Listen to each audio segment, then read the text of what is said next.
Bueno, hoy vamos a empezar a ver una aplicación muy importante de lo que tiene que ver con el tema de derivada, que es la resolución de problemas de optimización.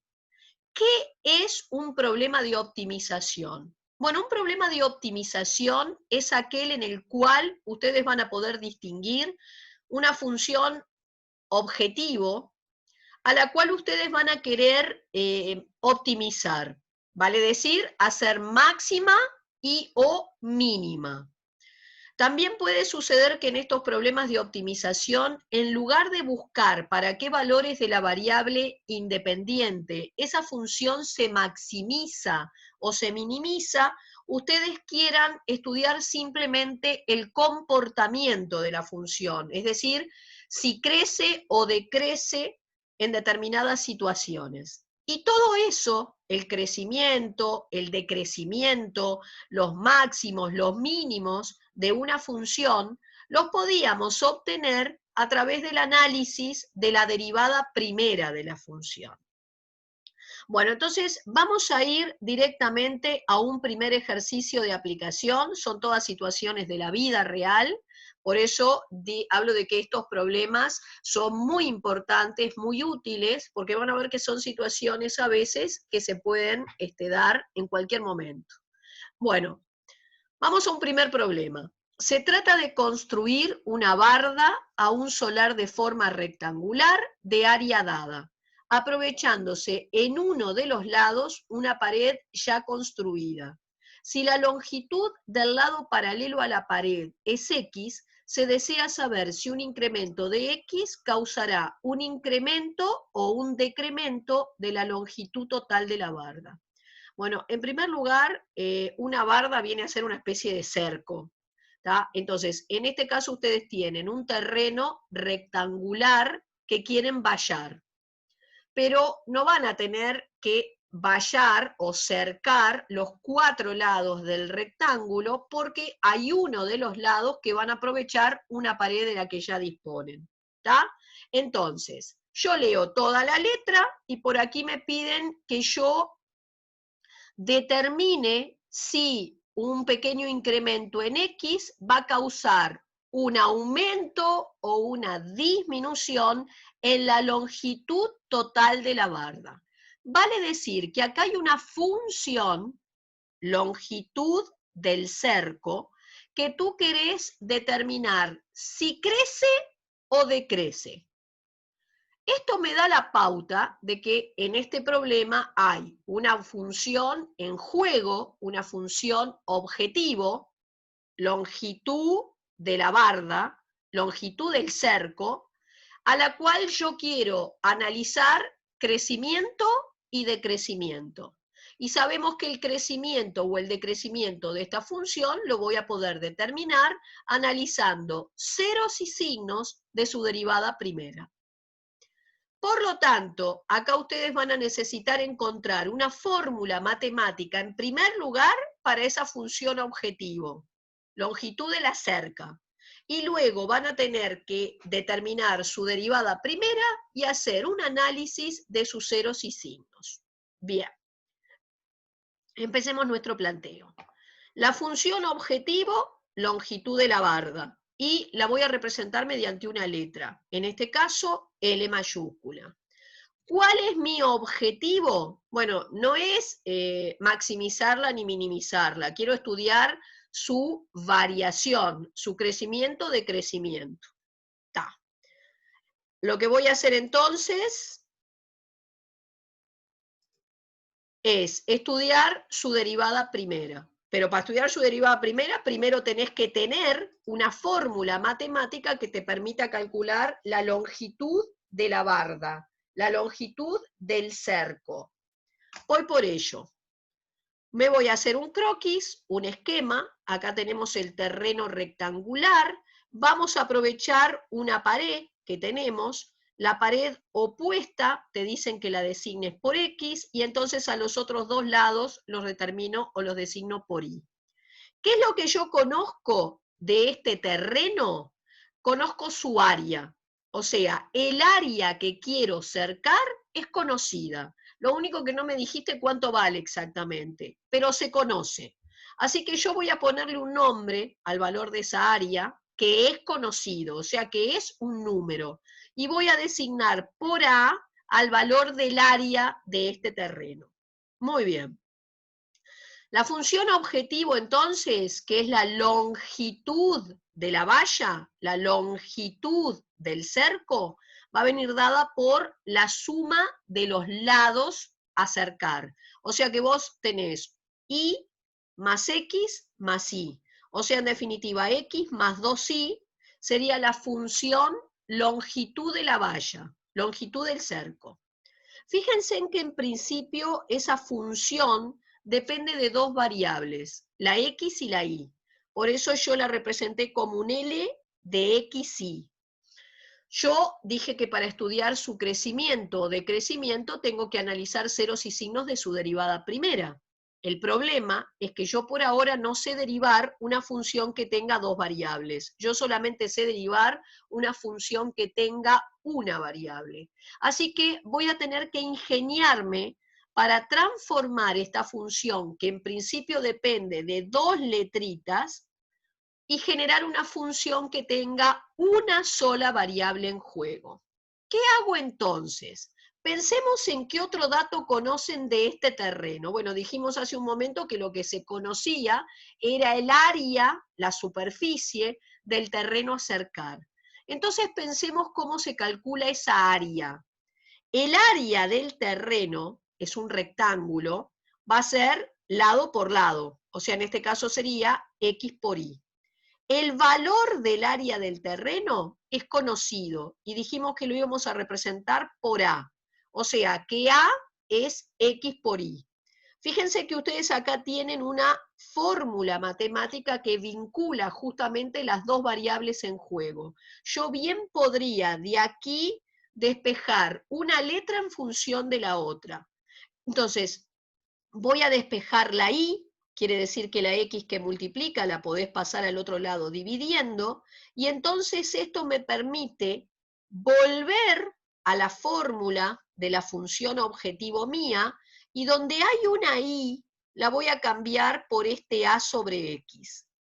Cuando vos vengas acá y reemplaces la y por ese a sobre x, fíjate que entonces tu función objetivo va a pasar a depender solo de una variable, solo de la x. Por eso pasa a ser solo un L de x, ¿está? Que en este caso yo reduje a común denominador, obviamente debajo de esta primera x habría un 1, así que el común denominador entre 1 y x es x. X dividido 1x, multiplico por x lo que está arriba, x dividido x1, multiplico por 1 lo que está arriba. Y esta pasa a ser la fórmula de tu función objetivo, una fórmula dependiente de una sola variable, que en este caso es entonces la longitud de uno de los lados del terreno. Bueno, dijimos que si yo quiero estudiar el comportamiento de esta función objetivo, es decir, su crecimiento o decrecimiento, voy a tener que estudiar ceros y signos de su derivada primera. Entonces, vayamos a obtener la expresión del L' de x. La función derivada la puedo conseguir aplicando la definición, es decir, la fórmula del límite, o bien pueden obtener la función derivada derivando con tablas. Yo voy a derivar con tablas. Acuérdense que para derivar con tablas van a tener que pensar, si tuvieran que leerle esta expresión a alguien que no la ve, ¿cómo se la leerían? Y bueno, si yo tengo que pensar cómo leo esa expresión a alguien que no la ve, yo diría que L de x es el cociente de, y entonces el pensar cómo voy a leer esta expresión a alguien que no lo ve, me da el pie para saber por qué regla empiezo a derivar. O sea, para empezar a derivar esta expresión, vas a aplicar la regla de la derivación de un cociente. Y entonces, para derivar un cociente, hacíamos derivada del primero por el segundo menos primero por derivada del segundo sobre el segundo al cuadrado. Bien, La derivada del primero sería la derivada de una suma, entonces tenemos que derivar cada uno de estos términos. La derivada del x2 es un 2x, y la derivada del 2a, que es un número, es 0. Así que después copiaste el x, copié el paréntesis curvo, y aquí la derivada de la x que te da 1. ¿Tá? Debajo tenés un x2. Efectué las operaciones que están en ese numerador, reduje términos semejantes, y esta fue la expresión que obtuve para mi función derivada.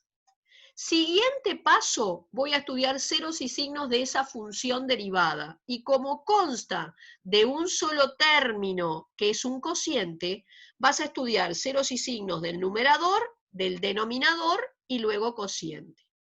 Tomé mi numerador, es una ecuación de segundo grado, tiene 2 raíces, pero como es incompleta, pensé en transponer el 2a, y entonces x es más menos la raíz cuadrada de 2a.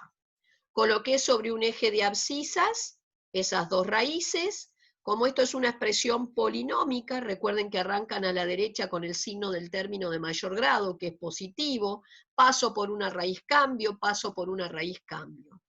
En el denominador tengo raíz 0 doble, así que arrancás a la derecha con el signo del término de mayor grado y por ser doble repito. Bajé todo a un solo eje y recuerden que los valores donde la derivada se anule y haya un cambio de signo a uno y otro lado corresponderían a abscisas de extremos relativos. Luego, las zonas donde la derivada fue positiva, tu función de partida crecía, y donde fuera negativa, decrecía. Pero, ¿qué es lo que pasa en este caso? ¿Por qué yo taché todo esto que está acá? Porque si ustedes piensan lo que representa en este problema de letra la variable independiente, x era la longitud de uno de los lados del terreno. Y en este caso, una longitud negativa no tiene sentido. Por eso, los valores de x del 0 a la izquierda aparecen todos descartados, porque esto sería una zona de no existencia para esta función. No tiene sentido una x negativa. Entonces, todo lo que pase del 0 a la izquierda, lo borro del mapa. Y solo voy a visualizar lo que pase del 0 a la derecha. ¿Está?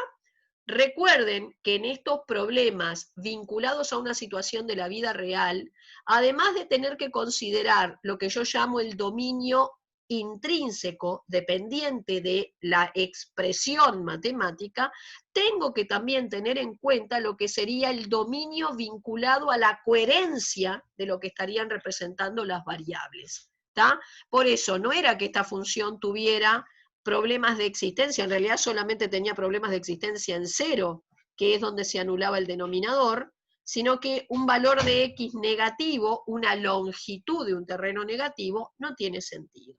Entonces, esto me dice que la función objetivo, es decir, la función longitud del vallado, disminuye conforme la x, digamos, aumenta, tiene un pequeño incremento, la función va a disminuir para todos los valores de x comprendidos entre 0, perdón que acá está al revés, el signo de desigualdad, es 0 menor que x, menor que la raíz cuadrada de 2a.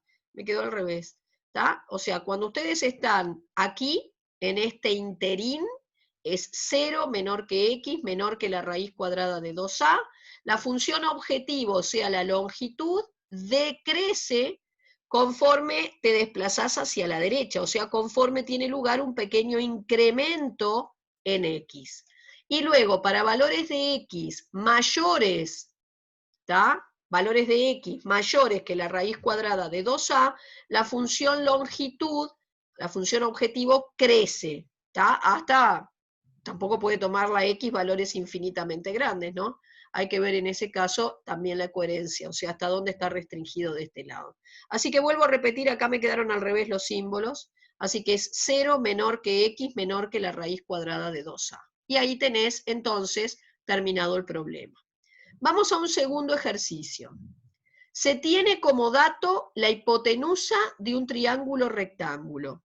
Si uno de los lados es X, hállese el efecto causado sobre el área al incrementar X. Bueno, ¿por qué este es un problema de optimización? Porque en definitiva acá hay una función objetivo, sería la función área, de la cual vos querés investigar su variación, o sea, su comportamiento. Vos querés investigar si la función área va a crecer o decrecer frente a un pequeño incremento en lo que va a ser la variable independiente para ti, que va a ser la X, la longitud de uno de los lados. Hagamos un croquis. Ustedes tienen un triángulo rectángulo del cual conocen la hipotenusa. ¿Tá? El valor de la hipotenusa es dato. ¿Tá? Es un número. No me dijeron exactamente qué número, pero lo conozco. Entonces yo le voy a poner de nombre H. Y el H lo tengo. Luego tenés un cateto que vale X y entonces al otro le llamé en principio Y. Recuerden que por tener acá un triángulo rectángulo, en todo triángulo rectángulo ustedes podían aplicar lo que nosotros llamábamos el teorema de Pitágoras. ¿Qué establecía Pitágoras? Que la hipotenusa al cuadrado era el cateto 1 al cuadrado más el cateto 2 al cuadrado. Si la hipotenusa para ti le pusiste de nombre h, entonces h a la 2 será x cuadrado más y cuadrado. Por ahora dejemos eso stand-by, pero lo voy a tener que tener presente. Bueno, ¿cuál era la función objetivo en este problema? ¿Cuál era la función a la que quería analizarle su comportamiento? Era el área. Entonces, lo primero que voy a buscar es una fórmula matemática que me permita calcular esa función objetivo. Entonces, el área de ese triángulo era base por altura sobre 2. Base por altura sobre 2. O sea que en principio la fórmula del área va a quedar dependiendo de dos variables. Si yo quiero estudiar el comportamiento de esta función objetivo, ¿tá? Recuerden que entonces van a tener que estudiar ceros y signos de su derivada primera. Pero yo por ahora no sé derivar una función que tenga más de una variable. Por consiguiente, me tengo que ingeniar para transformar esta expresión que tiene en principio dos variables en juego a una expresión que solamente tenga una. Y entonces me voy a tener que deshacer de una de las dos letras, de la X o de la Y. Para eso, pensemos en qué otro dato me aportaba la letra que me permita tratar de obtener una relación entre ambas variables. Y, como habíamos dicho, teníamos aquí en juego la fórmula de Pitágoras que vinculaba justamente el valor de esas dos variables con la hipotenusa que era dato. Así que yo lo que hice fue retomar ese Pitágoras y tratar de despejar de aquí o la X o la Y.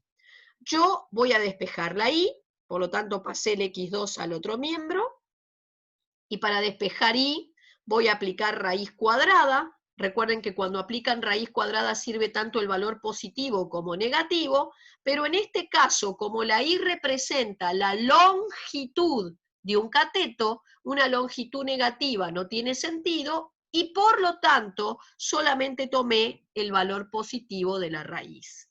Con ese valor de Y, vuelvo entonces a la fórmula de la función objetivo, a cambiarlo, y voy a conseguir que la función objetivo área, que hoy dependía de dos variables, ahora quede solo en función de una.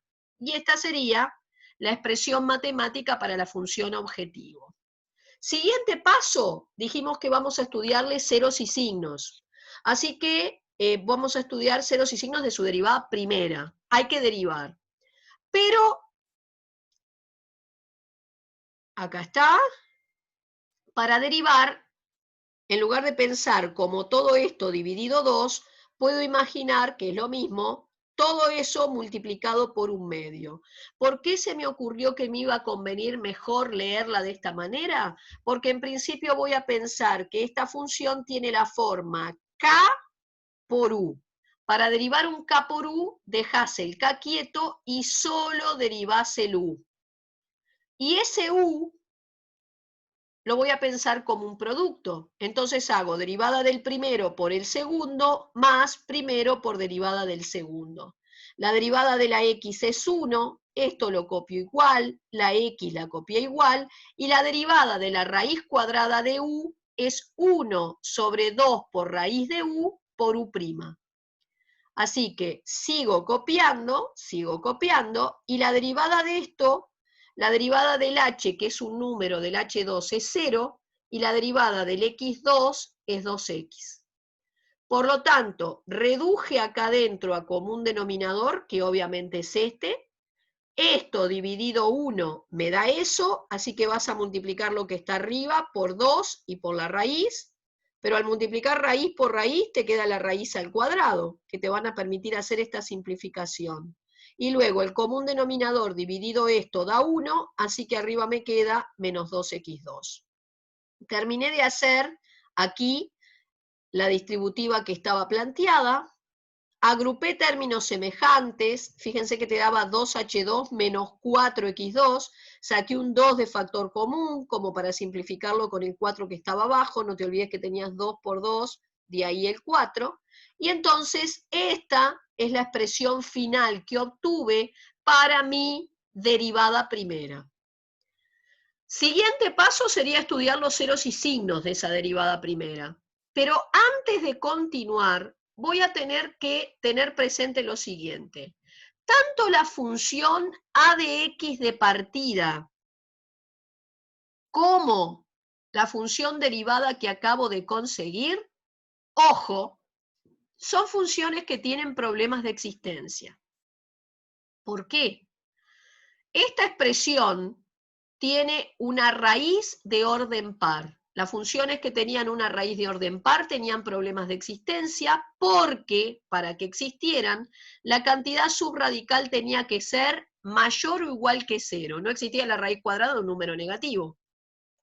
Y en la función derivada, no solamente tenés el problema de la presencia de la raíz, sino también del denominador, que no puede serse 0.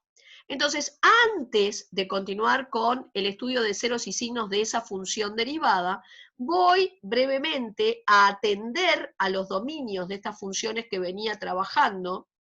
Fíjense que, vuelvo a repetir, para que entonces la función área exista, aparecía una raíz cuadrada que para existir, su cantidad subradical tenía que ser mayor o igual que 0.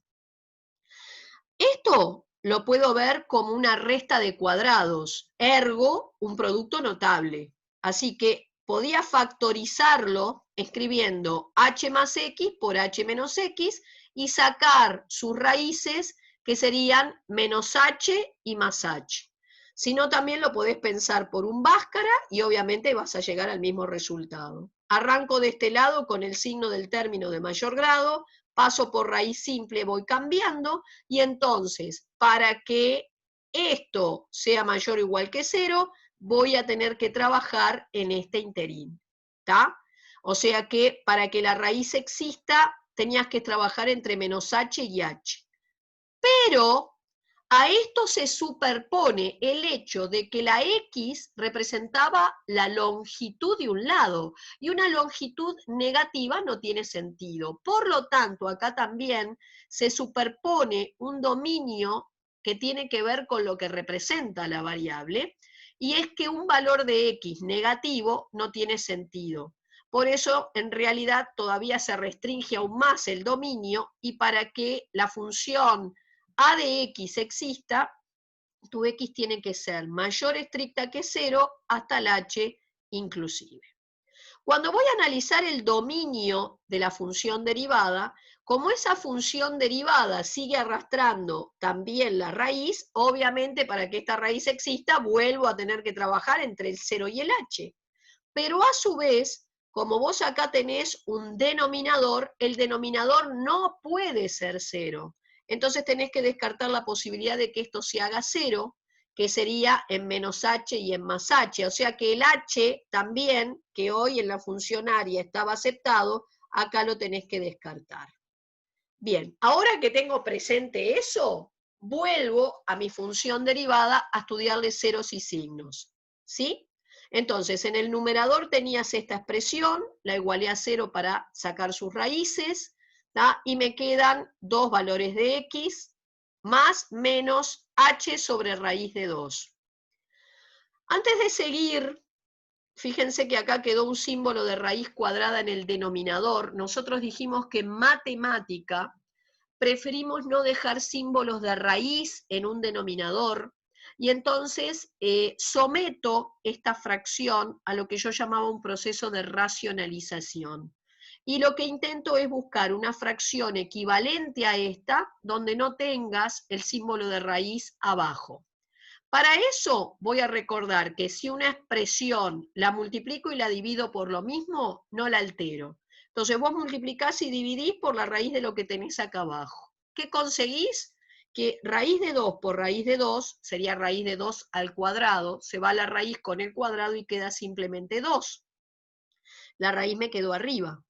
Entonces, esta fracción es equivalente a la primera, con la ventaja que no tiene el símbolo de raíz en el denominador. Entonces, en lugar de escribir las raíces así, puedo dejarlas escritas de esta manera. Bueno, arranco de este lado con el signo del término de mayor grado, que en ese numerador es negativo. Después tenías el denominador, vamos acá, ¿tá? Las raíces eran menos h y más h, con su signo. Bajé todo a un solo eje, ¿tá? Hice los signos por regla de signos, pero después tuve en cuenta el dominio de estas funciones y recordé que para que la función derivada existiera en este caso, tenía que estar trabajando en el intervalo comprendido entre 0 y h. Por eso aparece muy claramente borrado todo lo que está más allá de este pequeño intervalito. Y solamente atiendo a esto, que sería la parte de los ceros y signos de la derivada primera que queda comprendida dentro del dominio de esa función.